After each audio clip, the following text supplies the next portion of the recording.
I'm used to everything. You have been ill?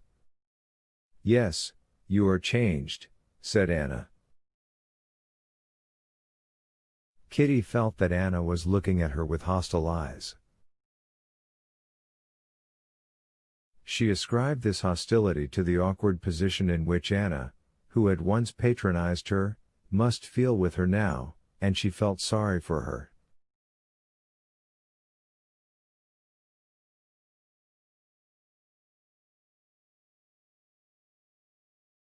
They talked of Kitty's illness, of the baby, of Steva, but it was obvious that nothing interested Anna.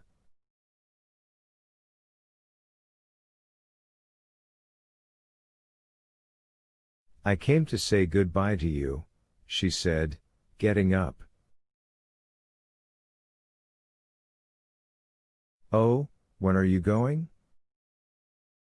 But again not answering, Anna turned to Kitty. Yes, I am very glad to have seen you, she said with a smile. I have heard so much of you from everyone, even from your husband.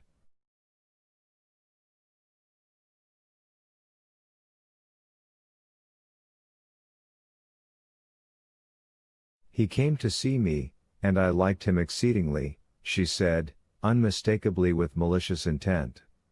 Where is he?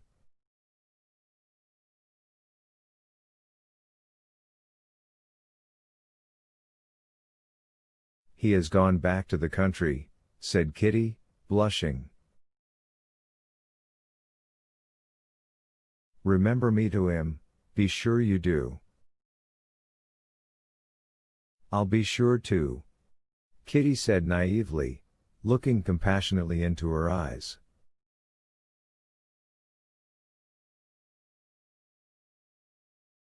So goodbye, Dolly. And kissing Dolly and shaking hands with Kitty, Anna went out hurriedly.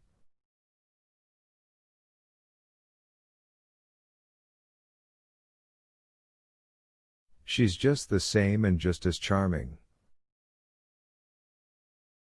She's very lovely, said Kitty, when she was alone with her sister. But there's something piteous about her.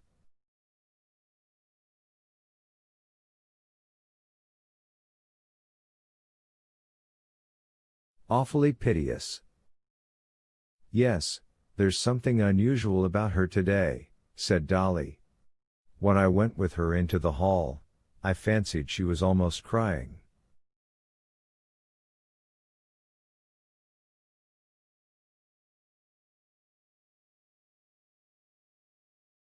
Chapter 29.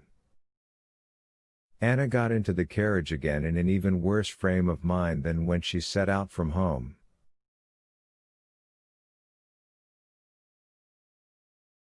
To her previous tortures was added now that sense of mortification and of being an outcast which she had felt so distinctly on meeting Kitty.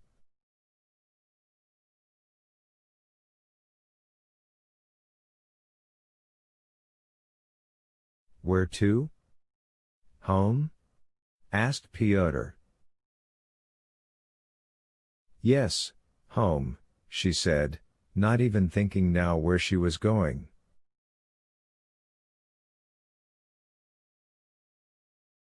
How they looked at me as something dreadful, incomprehensible, and curious.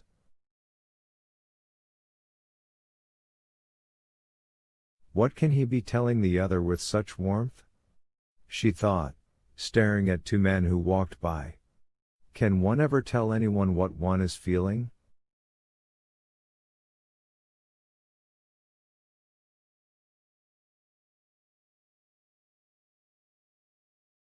I meant to tell Dolly, and it's a good thing I didn't tell her. How pleased she would have been at my misery. She would have concealed it, but her chief feeling would have been delight at my being punished for the happiness she envied me for.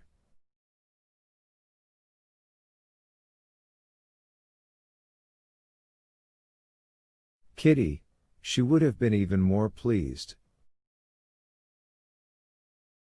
How I can see through her. She knows I was more than usually sweet to her husband. And she's jealous and hates me? And she despises me. In her eyes I'm an immoral woman.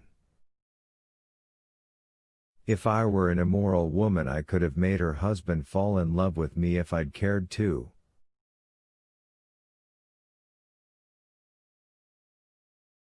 And, indeed, I did care too. There's someone who's pleased with himself, she thought, as she saw a fat, rubicund gentleman coming towards her. He took her for an acquaintance, and lifted his glossy hat above his bald, glossy head, and then perceived his mistake. He thought he knew me.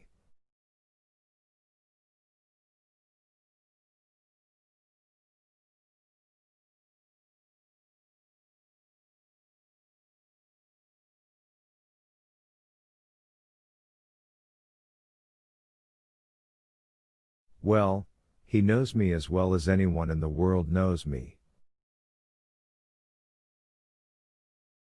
I don't know myself. I know my appetites, as the French say. They want that dirty ice cream, that they do know for certain, she thought, looking at two boys stopping an ice cream seller, who took a barrel off his head and began wiping his perspiring face with a towel. We all want what is sweet and nice.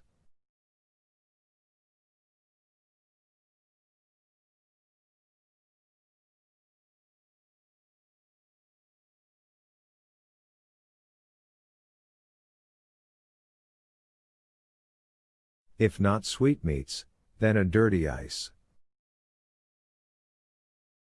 And Kitty's the same, if not Vronsky, then Levin.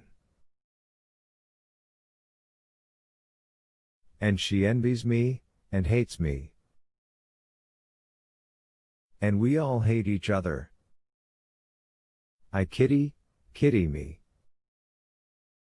Yes, that's the truth. Ishitkin, coiffeur. Jamie fait coiffer par Tutkin. I'll tell him that when he comes, she thought and smiled.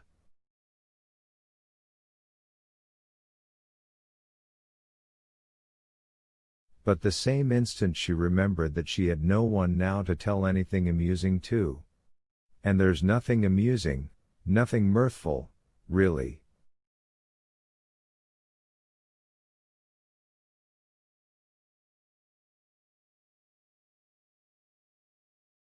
It's all hateful. They're singing for vespers, and how carefully that merchant crosses himself. As if he were afraid of missing something.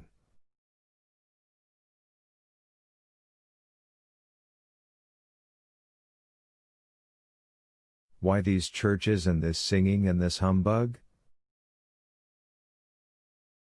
Simply to conceal that we all hate each other, like these cab drivers who are abusing each other so angrily.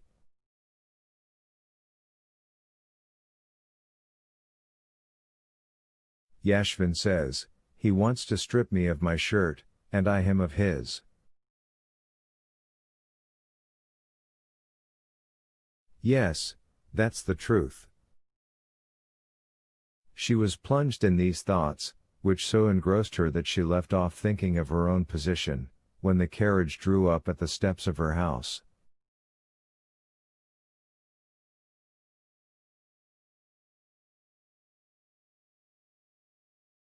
It was only when she saw the porter running out to meet her that she remembered she had sent the note and the telegram.